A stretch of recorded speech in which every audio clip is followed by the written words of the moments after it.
আমি তোমাদের মায়াদি। আজকে দুপুরবেলা কি রান্না করেছি, এটা চন্দন ইলিশ ভাজা, ঢেলা মাছ, কোকিলা মাছ ভেজেছি।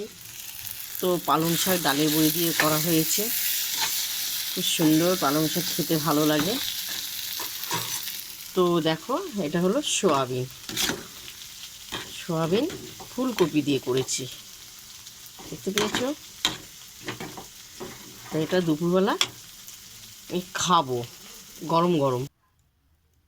তো আমি পালং শাক দিয়ে ডালের বড়ি করেছি, আমি খাবো। পালং শাক দিয়ে ডালের বড়ি, চন্দন ইলিশ ভাজা দিয়ে খুব সুন্দর। এটা হলো চন্দন ইলিশ।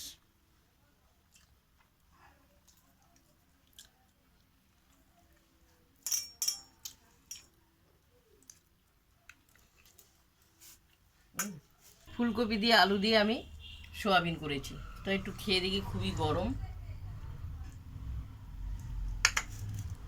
তো সুন্দর হয়েছে,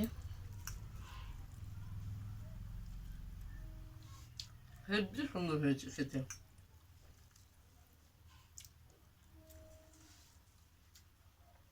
অপূর্ব, এভাবে তোমরা রান্না করে খাবে, ফুলকপি দিয়ে আলু দিয়ে সোয়াবিন, খুব ভালো লাগবে।